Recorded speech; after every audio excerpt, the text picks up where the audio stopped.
Huwag mo na pakita.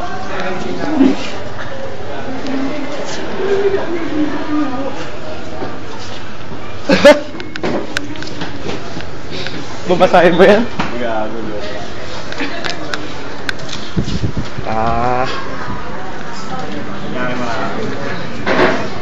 Ito pa. Ito pa. Putang ano, huwag na yung gago. Ito pa, pre. Huwag na talaga, zero yan gago. Ay, putang yun yan.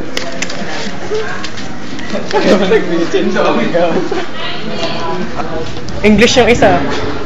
Yung McDonald's. Asa ko, pre? Happy birthday mo pala. Happy birthday. Ay, si Grenade pa. Talaga nakita sa camera yan, ha.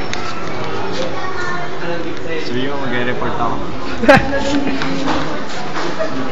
Bahala ka dyan. Ang i-report ko ay, Gospel of Art. Part. Nice one. Ito po yung niya. Sa yung biography. Biography niya. Visual aid. Ito po yung biography ni St. Mark. Ang mabasa niya lahat. Ang talagang ko talaga yung Gospel of Mark. The second of the four canonical Gospel in the New Testament.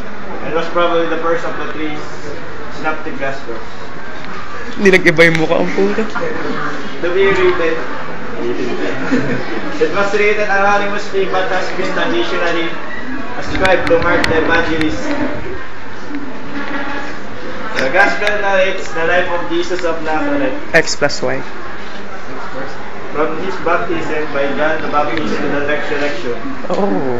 But it concentrates particularly on the last week of his life. Yun yung last week of his life, yun yung ascension, yung pinalas yung ascension of Jesus Christ to heaven.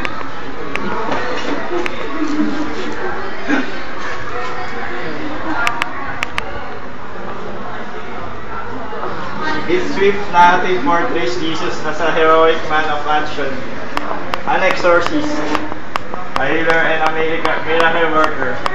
It calls him the Son of Man, Son of God, and the Christ.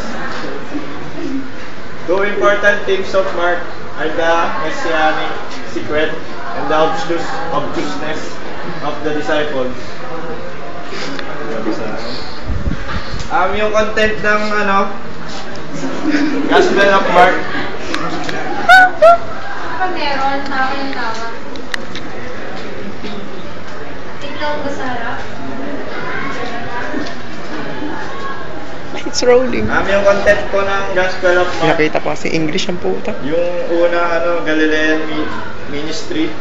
Yun po yung baptism of Jesus. Tsaka yung mga parables niya. Journey to Jerusalem, yun yung entering up to Judea. Yung pinakano niya yung blind. Blind, ginawa niyang Nakakita. ginawa niya sense Sight. of sight.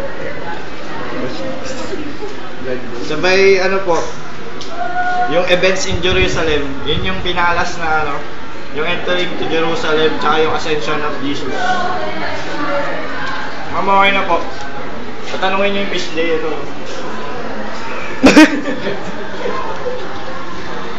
Nice. Tapos na.